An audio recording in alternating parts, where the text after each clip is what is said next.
is really, I think, an interesting one. OSIsoft, and I think most of you are in the industry know them quite well. They make the Pi server. They're in a lot of different sectors as kind of the historian of choice, oil, gas, and electric and such. And they've been one of the companies that's been working hard on their security development lifecycle. And I talked with Brian Owen, who's a longtime S4 visitor back there. And he said, yeah, when we were doing something, we tried something and it didn't work so well and we had to change it, and maybe that'd be a good S4 story. So this is really, I think, a good presentation, the kind we'd like to see more of, where a vendor says, here's what we did, here's what worked, here's what didn't work. And combined on this presentation is Anthony Tang from OSIsoft and Akshay Agarwal from Deja Vu. If you don't know the company, they're the ones that make the Peach Fuzzer. Okay, so please welcome the call.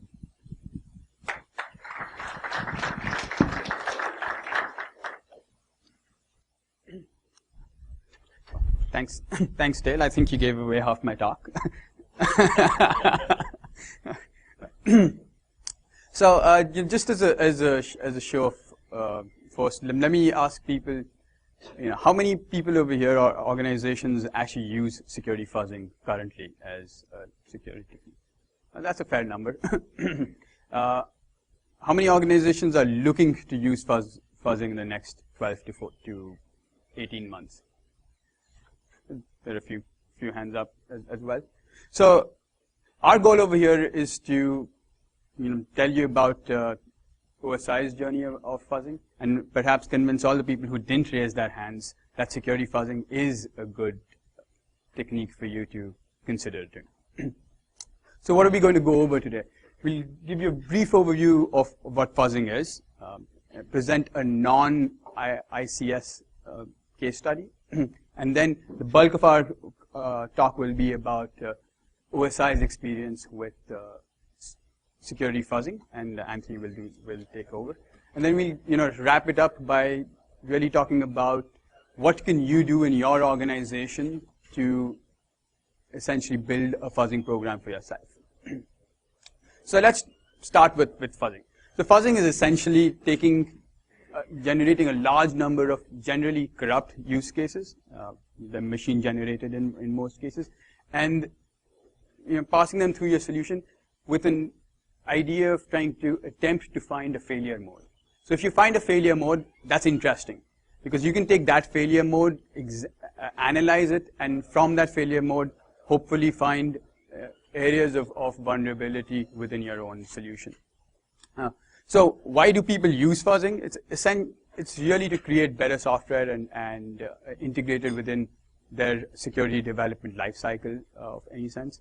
But the big idea behind fuzzing is that it optimizes using machine cycles over human cycles, right? So if you've ever done a security engagement and paid someone to find bugs for you, you know that it's expensive to find bugs, and it takes a long time to find them as well.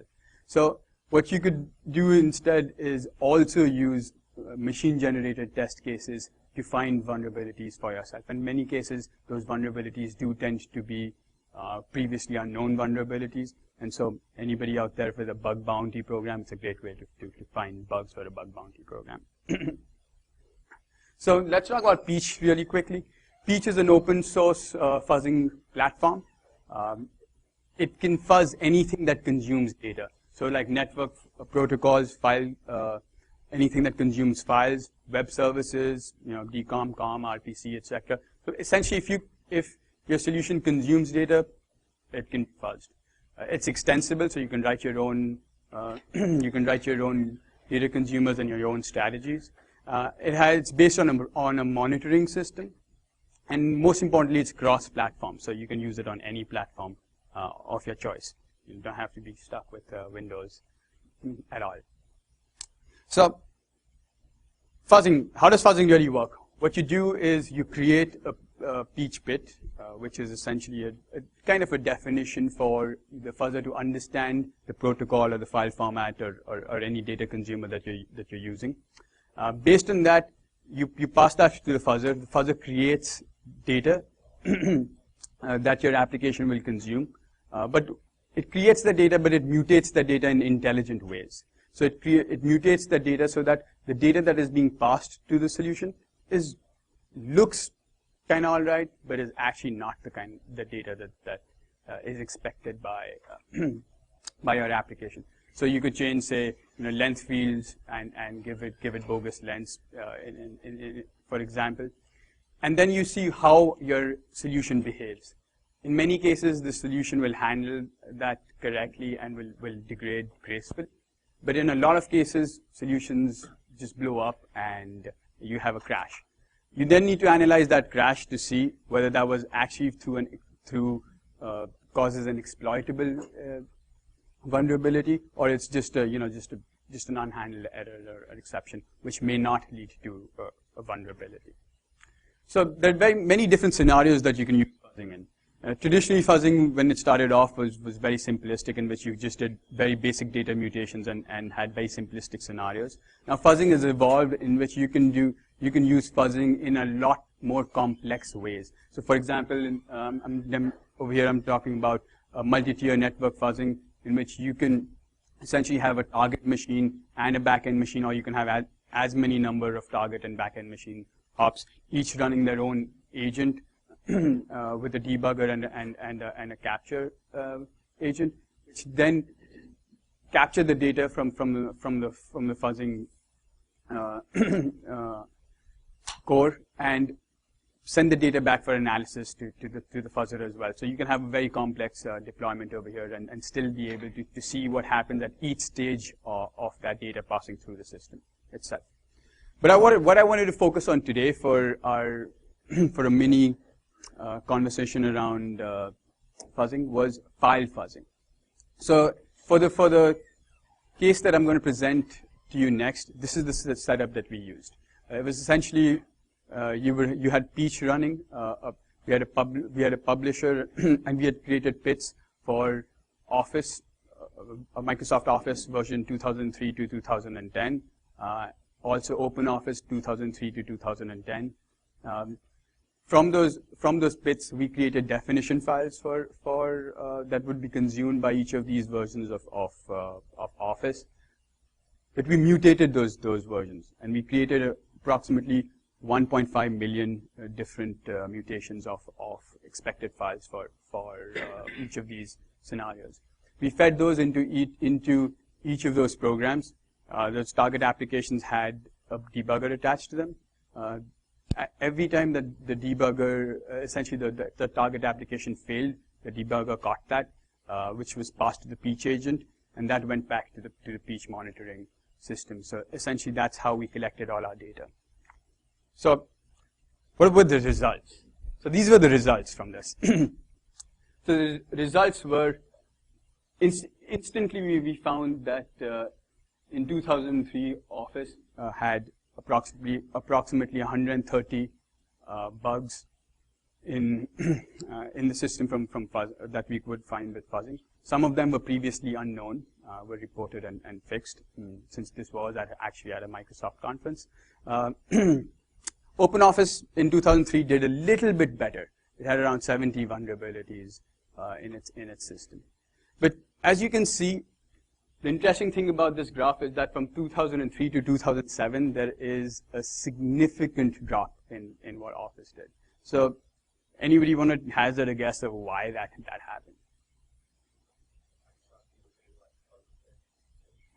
And that's definitely one of they were definitely fuzzing themselves in some senses. But essentially what happened was in 2004, between 2004 and 2006, Microsoft introduced its Security Development Lifecycle, SDL, of which fuzzing is definitely one of the techniques that they use. So one of the great things that you can see from this instantly is that building security controls into your engineering processes actually does work, right?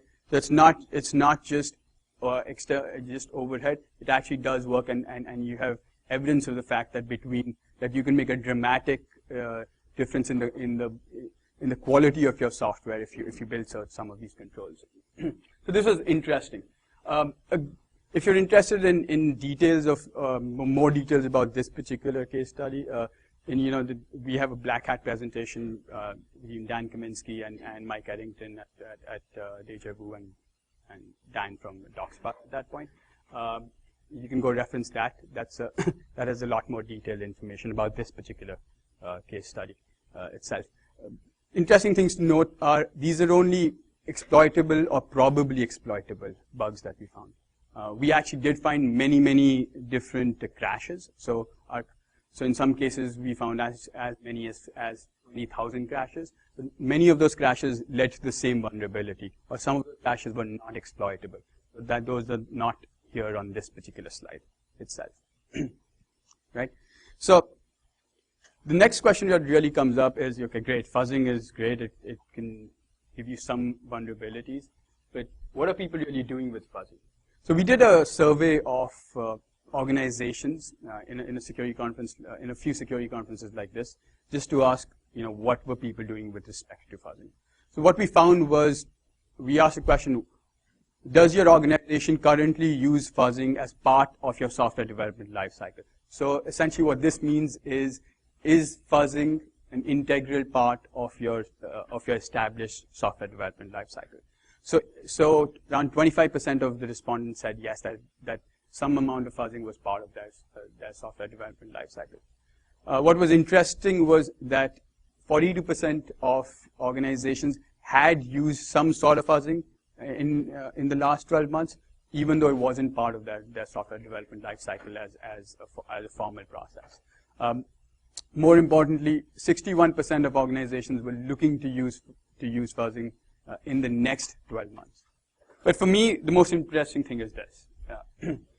86% of organizations that have actually used fuzzing report that they found meaningful and in many cases, previously unknown vulnerabilities using fuzzing itself.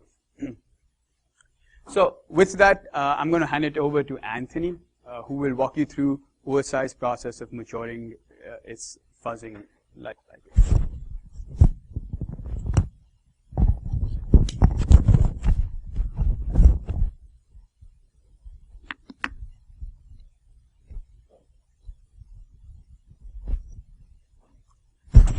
Thank you, Akshay.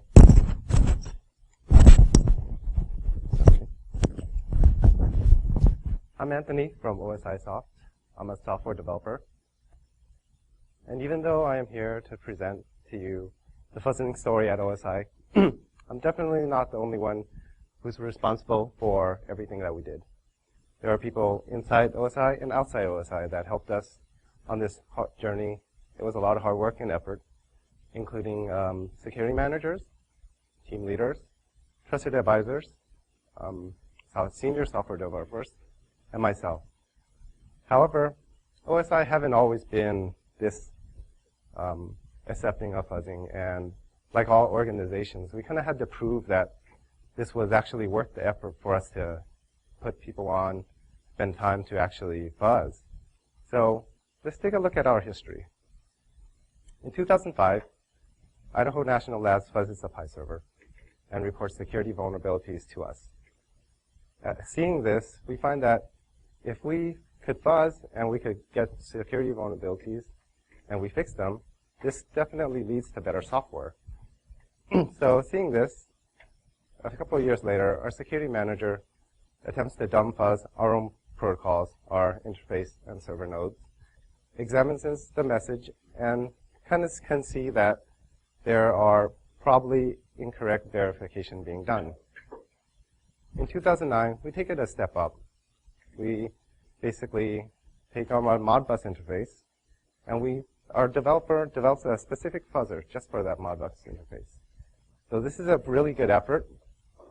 This fuzzer couldn't really be used anywhere else inside the OSI product line. So with that in mind, in 2010, we start looking at third-party fuzzing products. We actually have really good results in a week. However, we're convinced that this type of success isn't possible without dedicated human resources. So what didn't work? Let's not forget, in 2005 to 2010, we actually had really good results. We found good vulnerabilities through fuzzing. However, at this time, we really didn't have a fuzzing program. So by far, the most thing that we were missing was not having dedicated human resources. We didn't have anyone to look at fuzzing technology for full part-time. We didn't really have anyone to lay out a fuzzing plan for us. And we still thought of fuzzing as like a checklist item. Like, did we fuzz the Pi server? Yes, we did. And then we wouldn't really, spend a whole lot of time doing that in the future. So, and lastly, sometimes you're just not ready to fuzz. When you have bigger security issues to fry, when you have security holes, perhaps it makes sense to fix them first rather than to start fuzzing. So how do we start real fuzzing? I joined the Pi server team in 2011 officially, and starting around that time, my team leader sends out an email to the entire group saying, who's interested in going to Idaho National Labs to work with them to build a Pi server fuzzer? I saw this email, and I thought, wow, I'm really interested in this. However, I'm just a software developer. I didn't know a whole lot about security. I mean, the only real security that I did was I did some small pen testing on a partner product, which wasn't that complicated. So I wasn't even sure if I was qualified for the task. However, I was really interested. So I talked to my team leader, and he actually said that I would be the perfect candidate for the job. So from that time to the time of the engagement, I did, research on fuzzing, various security stuff that developers should know, I guess. And to my surprise, at the time of the engagement, 2 extra security specialists at OSI was also sent with me. So to me, this was really essential in the success of the engagement. At Idaho National Labs, we looked at different fuzzers, different fuzzing tools, and we eventually settled on Peach. And within a day of working with Peach, we already found really good results. Coming 2012, last year, we continued to run this fuzzer, finding issues in the Pi server and fixing them. These issues were fixed and disclosed in the newly released Pi server 2012. Not only this, but seeing that fuzzing is really helping us, we actually start integrating fuzzing into our normal, everyday software development lifecycle. So even as I speak today, the fuzzer is still running. Let's take a quick look at fuzzing in Pi server 2012. As you can see, the red line, the red bars, are basically security issues found through other means, and the blue bars are security issues found with the fuzzer. They account for roughly half of the security issues that we found, which is really pretty high, considering that all we really did was create a fuzzing file and run it.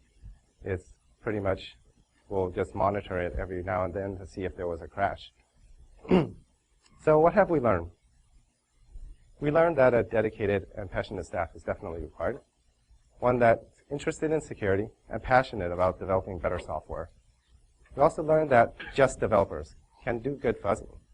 You don't have to be a security expert to do good fuzzing. If you ask me if I was a security expert before I fuzz, I'd say no. If you ask me if I was a security expert now, I'd also say no. So software developers are more familiar with, the protocols, the files that are involved in their various products, of course, because they built it. And, who knows which, when a client connects to your server, who knows which better that the code path that the server takes. This eventually leads to more intelligent fuzzing, as opposed to, kind of black box dumb fuzzing.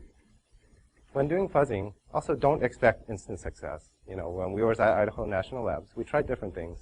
Some things didn't work. Some things really did. Also, it's important to remember that fuzzing is just one method of software security testing. And when doing fuzzing, we really suggest that you leverage existing fuzzing frameworks. Not only will they increase the time, but decrease the time to find bugs, they will also increase your success rate. So while doing this fuzzing project, we found out one important concept, that as we fuzz more, we found more bugs. As we fixed these bugs, we had less bugs in our software.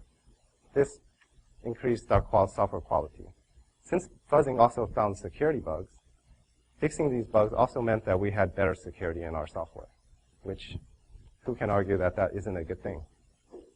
So in 2013, what do we plan? We still have a long way to go. We have still a lot more to do. We still want to fuzz more protocols, fuzz more files, and fuzz more products. So with that in mind, I'm going to pass it back to Ashley, who will talk about mature fuzzing. Excellent. Thank you. I'll just use the hand mic. So essentially, Anthony talked about some of the lessons that OSI learned through this process, and I wanted to share with you some of the lessons I personally learned through this interaction with OSI. The first lesson that I learned, which was a big aha moment for myself, was the fact that giving you a little bit of backstory. In my previous professional experience at Microsoft, I was tasked with moving security over from the security team to the development team as much as we could in certain areas. And it was a very, very tough thing to do. And in a conversation with Anthony, he pointed out that in some cases, fuzzing did enable a non-security person to carry out security tasks, which was a pretty big aha moment for me to think of. And the second big lesson that I learned through this process of actually interacting with OSI over several years has really been how collaboration with essentially a vendor who's using something new in new technology to improve their development lifecycle can benefit both the tool itself and the organization itself. So Brian, thank you very much for that. So let's go back and examine what you want to do to build a mature fuzzing program for yourself and essentially decrease the learning curve for your organization.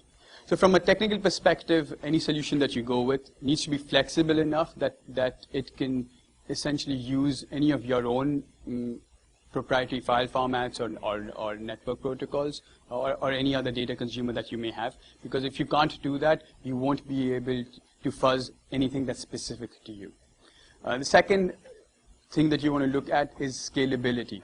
Remember how I said that what you're really using in fuzzing is machine cycles over human cycles, and you're optimizing for that. So if you don't have a scalable technical solution, you're not going to be able to reach an inflection point in which that makes economical sense for you. So you want to have a scalable solution. But with scalability across multiple machines, a big issue really becomes monitoring. So you want to have the ability to monitor all your fuzzers in a good way, so that you can control them and allow your fuzzing to give you the results that you want. And finally, what you want is something that is a technical solution that is state aware, simply because the time for dumb fuzzing has passed, and fuzzers are becoming a lot more sophisticated and can work on a lot more complex problems. So you want something that certainly is state aware. From a process maturity perspective, if you do wish to enable your non-security developers to use fuzzing or your testers to use fuzzing, you need to have it integrated with your normal software development lifecycle tools and processes. Because if you don't do that, it's not easy to use, and there won't be a lot of adoption for fuzzing.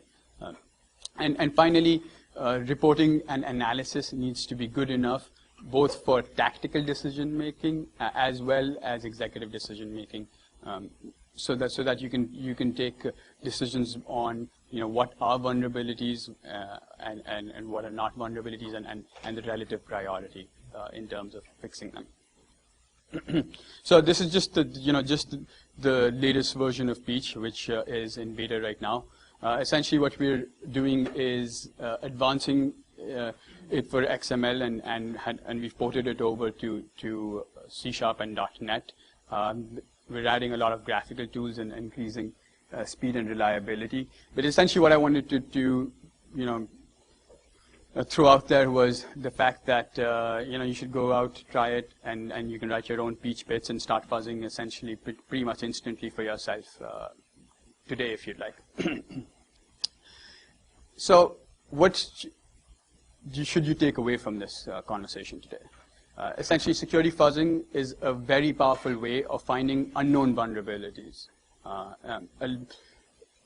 Especially if you are either participating in a bug bounty program or are looking to have a bug bounty program. In many cases, for the price of one bug bounty that you pay, you can set up a fuzzer for that as well. So return on investment straight up, right? I'm not saying that you will find everything with fuzzing. Humans are good. It's user scalability of machine cycles over human cycles to find bugs, and so that essentially that allows you to scale out your testing processes much better than your limited human resources could do.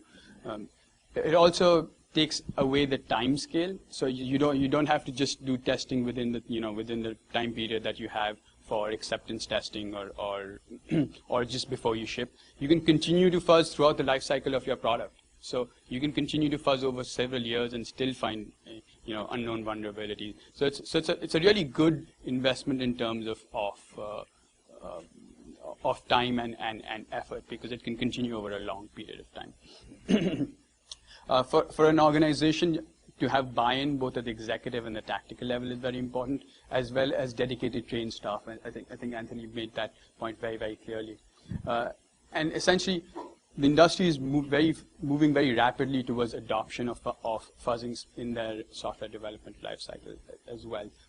And one of the things that we didn't touch upon, but it is also possible, is you can also look at fuzzing hardware as well. And so since this is an ICS conference, I certainly wanted to throw that out there, even though this case study did not touch on it. With that, I'll open it up to questions. We didn't go into any technical details of Peach or fuzzing as it is, but if you do wish to find out more about Peach, there is a webinar next week, and we'll see you there and answer all your technical questions on Peach. Okay, questions, comments from the audience? Beck.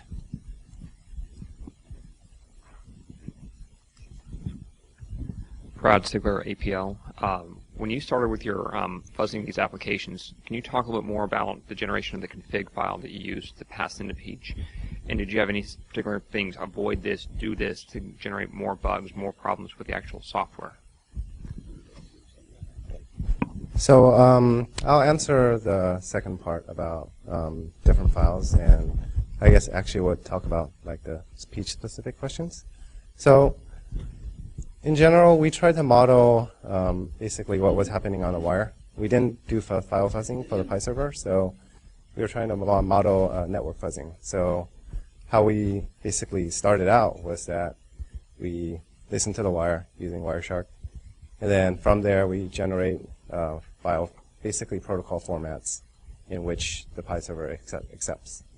From there, we basically started out with dumb fuzzing, and then we did a lot of dumb fuzzing. And once we couldn't really get much more results with dumb fuzzing, we started describing the formats a little better. So once we described the formats better, basically you reach into the area of more smart fuzzing, less dumb fuzzing. So in general, that's how our approach towards fuzzing the server has been. And I guess actually we'll talk about the file formats in general. So essentially, fuzzing definitely is return on the time that you spend fuzzing can be improved by having better definitions for either your file formats or your network protocols in Peach's instance with Peach bits. With version 3 and the next version of the enterprise version that we're going towards, you can also further tune those by having priority-based strategies. So you can say, hey, X field, we feel that X field is fuzzing that is more optimal than others. So you can prioritize that over other fields. So that can focus you better as well. The other big thing that the entire industry is moving towards is being more state aware and just like Microsoft Sage, being able to do predictive analysis of some branches, and that should also help you with getting better results from fuzzers as well. So that's on the front end.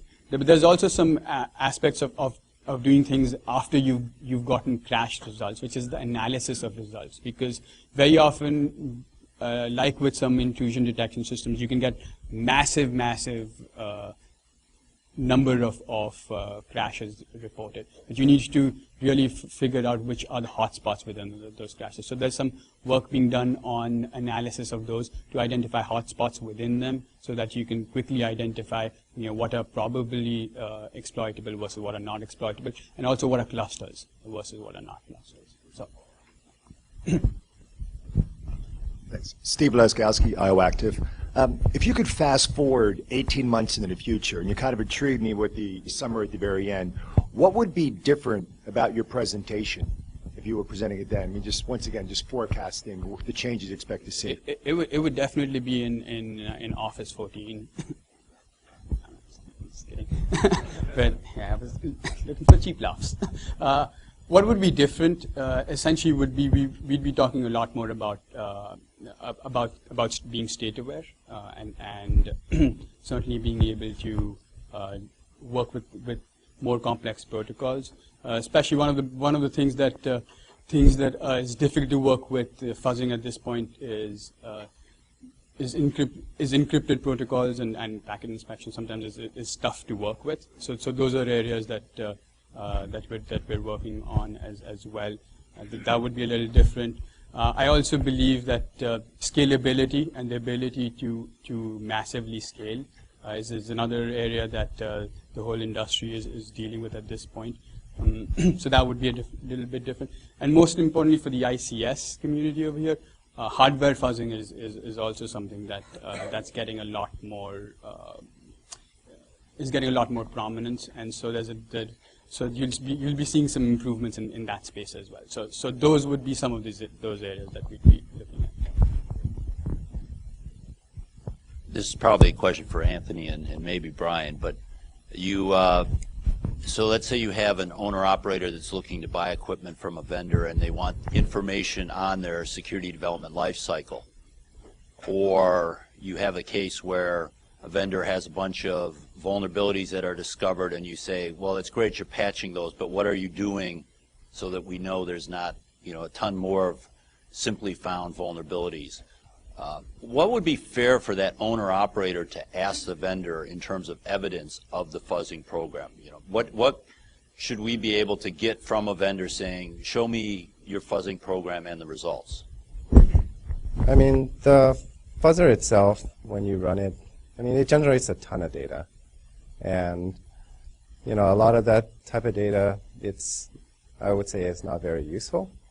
But, that's how it is with fuzzing. Once you get a crash or something, that's really useful data out of like a few thousand runs. The vendors could ask basically to see the fuzzer running, I guess. I don't think that it would be fair to ask for the fuzzing files, since a lot of those things contain proprietary information. But I guess if the vendor could just ask if they were fuzzing, and hopefully vendors are pretty truthful in what they respond with. Do you want to touch that? Not the truth. Not the vendors are truthful. My question. No, that's a really kind of tricky question, and the only we don't pretend to have the perfect answer on it. But what we did do was, at our user conference, we added a security workshop onto it, and we thought, well, they might, people that come to that might want to know what we're doing, but we actually had the guys from Idaho come out and describe it, so it didn't feel like it was just trust the vendor. It was also hearing from the folks, our trusted advisors, what we're doing. But other than that, it is a lot of, like other vendors, we rely on this trust relationship with our customers. We're very lucky that is a good, healthy relationship. We're not trying to dodge security in any way. It just, whatever solution the industry comes to, it has to scale, right? We can't have these massive programs where every customer comes in and wants to audit our process. It just doesn't work. So we're looking for answers to that question too. So Dale, I'd actually like to jump in with something that I've observed in one of our other customers who's been able to. So it's a non-ICS customer. I'll say that straight up. One of the ways that they've instituted this is they've asked some of their vendors to state what their established fuzzing policy is, essentially, which is acceptance policy. In that case, because they're accepting file formats, it is that you have to have passed 1 million iterations without a crash before you can ship that particular file format. The other thing that they've also asked some of their vendors to do is produce the high-level report in terms of coverage, number of crashes, and number of vulnerabilities found from those crashes to them. In that case, it worked. Not being a domain expert on ICS, I can't tell you if it will work in your domain or not. Okay, I think we'll leave it there. Thanks a lot, gentlemen. Thank you.